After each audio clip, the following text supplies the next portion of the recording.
दोस्तों, स्वागत है आपके अपने चैनल मल्होत्रा भाई में। अगर आपको क्राइम स्टोरी सुनना पसंद है तो चैनल सब्सक्राइब जरूर करें। कानपुर में 10वीं के छात्र कुशाग्र की हत्या के मामले में नए खुलासे हो रहे हैं। पुलिस की जांच में सामने आया है कि मुख्य आरोपी प्रभात शुक्ला ने कुशाग्र की हत्या के इरादे से 3 से 4 दिन पहले ही रस्सी खरीद ली थी। वह कुशाग्र के आने जाने के रास्ते की रेकी भी कर रहा था।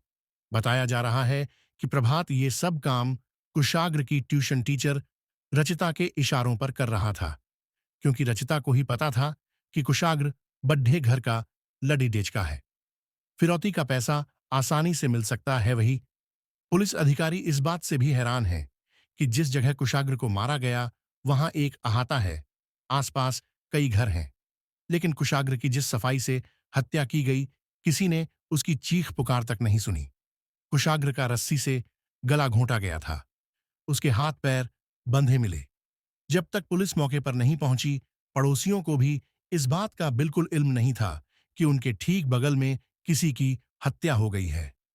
वारदात वाले दिन प्रभात तय प्लान के तहत कुशाग्र के रास्ते में खड़ी डाढ़ा था। उसे पता था कि शाम के टाइम वो कोचिंग के लिए स्कूटी से निकलेगा। उसने रास्ते में कुशाग्र को रोका और साधन न होने का बहाना बनाकर अपने घर छोड़ने की बात कही।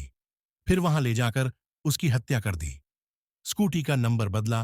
प्रभात और उसका दोस्त शिवा जब कुशाग्र के घर पर स्कूटी से फिरौती की चिट्ठी फेंकने के लिए पहुंचे तो उन्होंने गाड़ी का नंबर बदल दिया था। उन्होंने स्कूटी के नंबर में एफ की जगह ई बना दिया था। यह स्कूटी किसी और की नहीं बल्कि रचिता की थी, जिसे देखते ही कुशाग्र के घर का बाहर तैनात गार्ड पहचान गया। जब कुशाग्र के परिवार के लोगों ने रचिता से संपर्क किया तो वह अनजान बनकर उनको गुमराह करती रही। इतना ही नहीं, कुशाग्र की हत्या के बाद रचिता ने कुशाग्र के मामा को कॉल किया था। पुलिस का कहना है कि रचिता ने कुशाग्र के मामा को फोन कर उसके लापता होने पर चिंता जताई थी और पल पल की जानकारी ले रही थी। वो ऐसा इसलिए कर रही थी ताकि पुलिस को उस पर शक न हो, जबकि छात्र की लाश उसने कमरे में छिपा दी थी। फिलहाल जॉइंट कमिश्नर आनंद प्रकाश तिवारी का कहना है कि पुलिस इस केस को फास्ट ट्रैक कोर्ट में चलाने का अनुरोध करेगी। साथ ही साथ 15 से 20 दिन के अंदर इस पूरे मामले में अपनी चार्जशीट कोर्ट में दाखिल कर देगी। कोर्ट में पेशी के दौरान वकीलों ने हत्यारोपियों को पीटा। बीते दिन जब पुलिस ने कुशाग्र के हत्यारों को कोर्ट में पेश किया तो नाराज वकीलों ने प्रभात और उसके दोस्त शिवा की पिटाई कर दी। पुलिस ने कड़ी मशक्कत के बाद उनको वकीलों से बचाकर बाहर निकाला।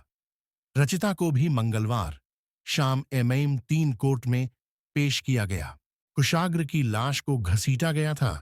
कुशाग्र की पोस्टमार्टम रिपोर्ट से पता चला है कि आरोपी कुशाग्र की केवल सीधे सीधे हत्या ही करना चाहते थे। पुलिस ने पंचनामे में छात्र के चेहरे पर खरोंच के निशान पाए थे, जिसके बारे में पोस्टमार्टम करने वाले डॉक्टर ने बताया कि हत्या के बाद बॉडी घसीटी गई होगी, उसी से खरोंच आई है। कुशाग्र की मौत से घर में मातम है। उसके बाबा संजय कनोडिया इस बात पर अफसोस कर रहे हैं कि छात्र की हत्या में पकड़ी गई उसकी कोचिंग टीचर रचिता वत्स को वो कभी पहचान नहीं पाए। जान लेते तो आज कुशाग्र जिंदा होता। 30 अक्टूबर 2023 शाम 4 बजे आचार्य नगर कानपुर 10वीं में पढ़ने वाला कुशाग्र कनोडिया रोज की तरह अपनी स्कूटी लेकर कोचिंग सेंटर के लिए निकला था। वो आमतौर पर रात के 8 बजते बजते घर वापस लौट आता था, लेकिन इस रोज 9 बज जाने पर भी कुशाग्र का कोई अता पता नहीं था। ऐसे में घर वालों ने उससे बातचीत करने की कोशिश की। उसे फोन लगाया, लेकिन उसका मोबाइल लगातार नॉट रीचेबल आ रहा था। अभी घर वाले कुशाग्र को लेकर परेशान ही थे कि तब तक कुछ ऐसा हुआ कि कनोडिया परिवार के होश उड़ गए। घर वालों की मिली चिट्ठी, उनकी बिल्डिंग के नीचे तैनात सिक्योरिटी गार्ड ने अचानक उनके घर की घंटी बजाई। दरवाजा खोलते ही गार्ड ने बताया कि अभी स्कूटी पर 2 लोग आए थे और वो ये चिट्ठी देकर गए हैं।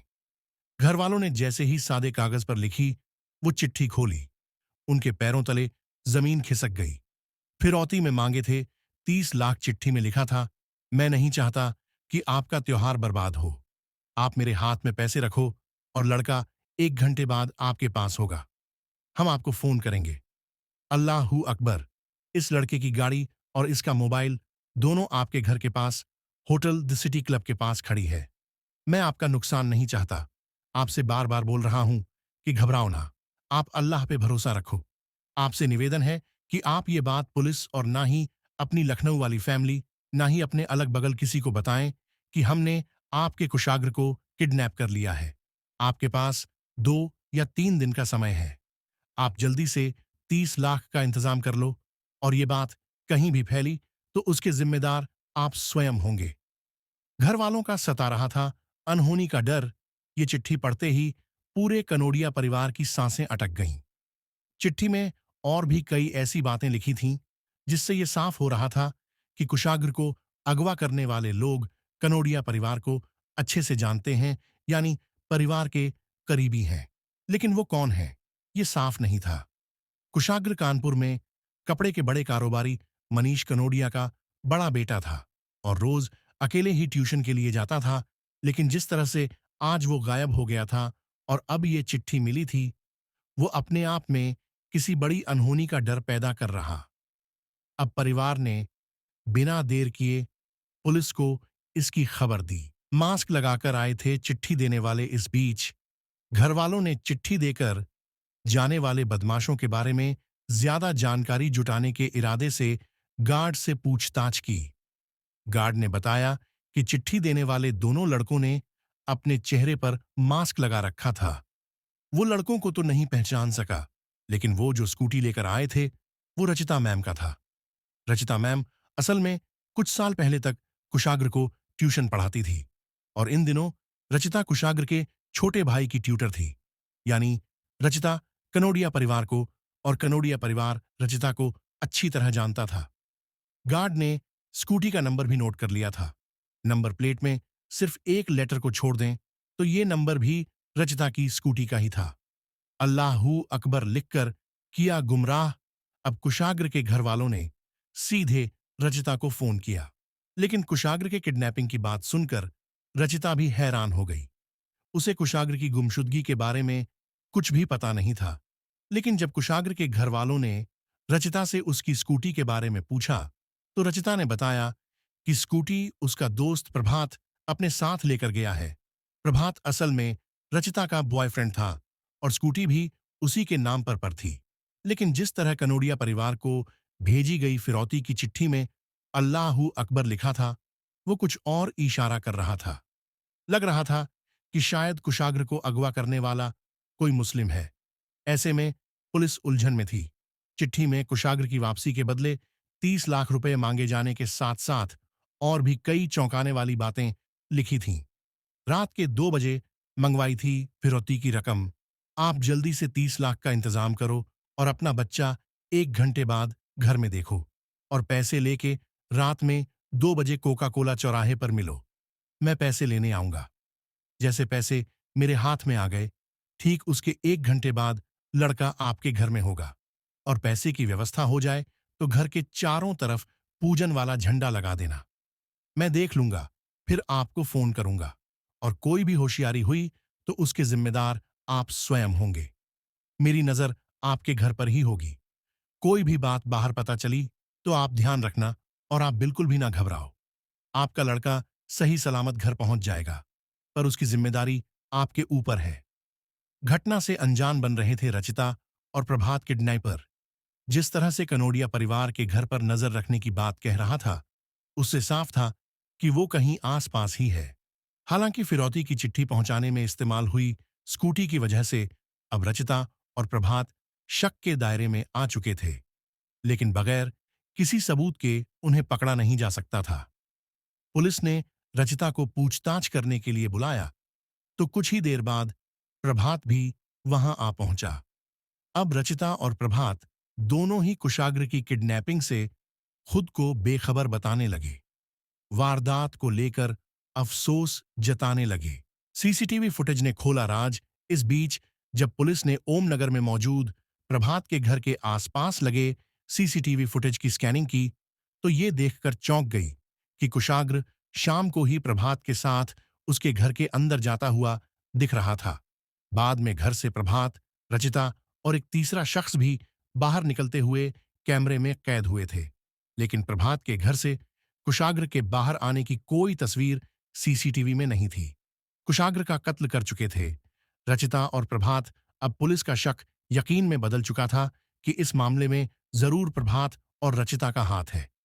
दोनों पहले ही पुलिस के पास थे।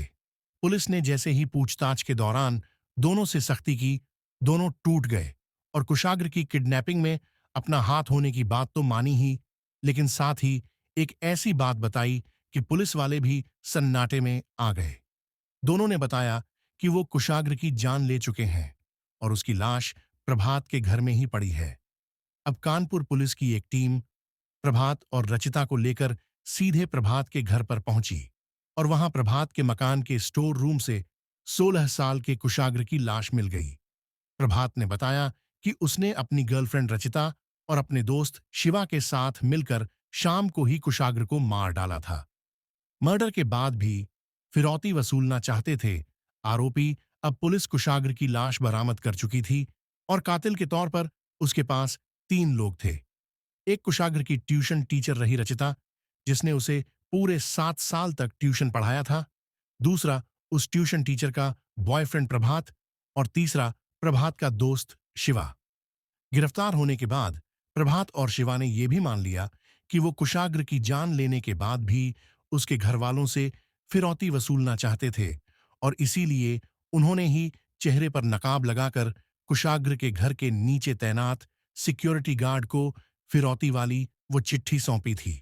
खुद को बचाने के लिए लिखा था, अल्लाहू अकबर। खास बात यह थी कि चिट्ठी में उन्होंने जानबूझकर अल्लाहू अकबर और अल्लाह पर भरोसा रखने जैसी बात लिखी थी, ताकि घर वालों को लगे कि मामले में किसी मुस्लिम का हाथ है और उन पर कोई शक ना करे। लेकिन सच्चाई यही है कि चिट्ठी देने में इस्तेमाल की गई स्कूटी और चिट्ठी में लिखी बातों से उनकी पोल खुल गई। सामने आया कत्ल का मोटिव। लेकिन अब बड़ा सवाल यह था कि क्या यह मामला सिर्फ फिरौती का था या फिर इसके पीछे कोई और भी कहानी है। अगर मकसद सिर्फ फिरौती ही थी तो उन्होंने जल्दबाजी में कुशाग्र की जान क्यों ले ली, और सबसे अहम ये कि उन्होंने कुशाग्र को कब और कहां से कैसे अगवा किया। तो तफ्तीश में इन सवालों का जवाब भी सामने आ गया। प्रभात शुक्ला ने रची थी खौफनाक साजिश। कुशाग्र ट्यूशन जाने के लिए रोज की तरह शाम को 4 बजे अपने घर से निकला था, लेकिन अभी वो थोड़ी दूर बढ़ा ही था कि उसे रास्ते में प्रभात शुक्ला मिल गया। वही प्रभात शुक्ला जो उसकी ट्यूशन टीचर रचिता बॉयफ्रेंड था, और प्रभात से उसकी जान पहचान रचिता के कमरे पर ही हुई थी। प्रभात ने कुशाग्र से कहा कि वो कोचिंग सेंटर जाने के रास्ते में पहले उसे उसके घर ड्रॉप कर दे। कुशाग्र मना नहीं कर सका और स्कूटी पर प्रभात को बिठाकर उसके घर पहुंच गया। कत्ल के लिए 3 दिन पहले ही खरीद ली थी रस्सी सीसीटीवी फुटेज में प्रभात के साथ उसके घर के अंदर जाते कुशाग्र की तस्वीरें कैद हुई हैं। पुलिस को पता चला है कि प्रभात ने अपने दोस्त शिवा और रचिता के साथ मिलकर कुशाग्र को अगवा करने और उसकी जान लेने की पहले ही तैयारी कर ली थी।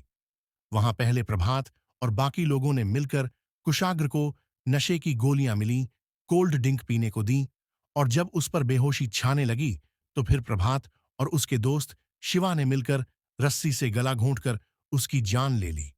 प्रभात ने कुशाग्र के कत्ल के लिए 3 रोज पहले ही रस्सी खरीदकर रख ली थी। इस बात को लेकर कुशाग्र से जलता था।